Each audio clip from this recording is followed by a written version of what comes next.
তো নমস্কার বন্ধুরা, বাংলা স্বপন টেক গুরু ইউটিউব চ্যানেলে সবাইকে স্বাগতম জানিয়ে শুরু করছি আজকের একটি ছোট্ট ভিডিওটি যদি ভালো লাগে স্বপন টেক গুরু ইউটিউব চ্যানেলকে লাইক, শেয়ার, কমেন্ট এবং সাবস্ক্রাইব করতে ভুলবেন না এবং বেশি বেশি করে শেয়ার। তো ভিডিওটি যদি স্কিপ করে তাহলে বুঝতে পারবেন না। তো আপনারা যদি ফেসবুক পেজ থেকে দেখেন তো আমার ফেসবুক পেজটি এসপি টেক ফলো করতে ভুলবেন না। তো এবার চলে যাওয়া যাক, যে আলোচনাটি হচ্ছে এনপিসিআইয়ের যে নতুন আপডেট 2024 সালে। তো যত সব এই পেজ সঞ্চালক রয়েছে তাদের জন্য আপডেটটি হচ্ছে খুবই গুরুত্বপূর্ণ আপডেট, যার ফলে আপনাদের যারা অবলম্বন না করলে আপনাদের আইডি ব্লক হতে পারে। তাই আমি আমাদের যে সব রিটেলার বন্ধু রয়েছে তাদের উদ্দেশ্যে বলবো যে আপনারা যে প্রথম কাজটি হচ্ছে, যে কোনো কোম্পানির আইডি হোক না কেন, যে কোনো কোম্পানির এই পেজ হোক না কেন, তাদেরকে প্রথম কাজটি হচ্ছে যে আরবিআই তরফ থেকে যে ভেরিফিকেশন, সেই ভেরিফিকেশনে আপনাদেরকে রেজিস্টার মেনটেন করা বাধ্যতামূলক।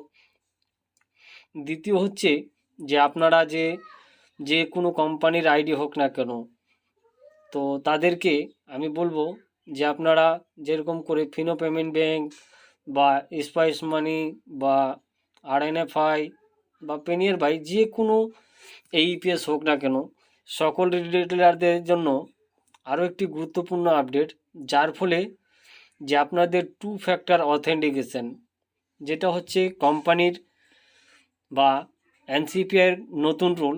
তো 2 ফ্যাক্টর অথেন্টিকেশন করা বাধ্যতামূলক। তৃতীয়ত হচ্ছে যে আমাদের যেসব রিটেলার বন্ধুরা মাল্টি ট্রানজ্যাকশান, অর্থাৎ 1000 1010 বা 2000 2020 এরকম করে মাল্টি ট্রানজ্যাকশান, তো সেই মাল্টি ট্রানজ্যাকশন কেউ করবেন না। হয়তো মাল্টি ট্রানজ্যাকশনের ফলে আপনাদের আরবিআই থেকে ট্র্যাক করা হতে পারে, সেই ট্র্যাক অনুসারে আপনার আইডি পার্মানেন্টলি নিষ্ক্রিয় হয়ে যেতে পারে।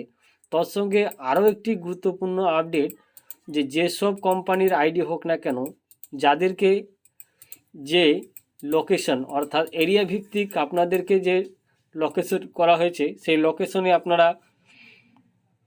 ওয়ার্কিং করবেন না, অন্যথা আপনার আইডি ব্লক হতে পারে। তাই এই আপডেটগুলো যদি, তার সঙ্গে বলবো যদি কোনো রিটেলার 2 ফ্যাক্টর অথেন্টিকেশন বারবার ফেল করে, তো সে ফেল করার ফলে আপনার যদি 1 দিন 2 দিন 3 দিন হয়ে যায় ফেল, তো আপনাকে আরবিআই থেকে নোটিশ করা হতে পারে। সেই নোটিশ অনুসারে সেই কোম্পানিকে আপনাকে মেল করবে, মেল করার পরে হয়তো আপনার আইডি ব্লক করা হতে পারে। তাই ভিডিওটি যদি ভালো লাগে স্বপন টেক গুরু ইউটিউব চ্যানেলকে লাইক, শেয়ার, কমেন্ট করবেন, সাবস্ক্রাইব। ধন্যবাদ।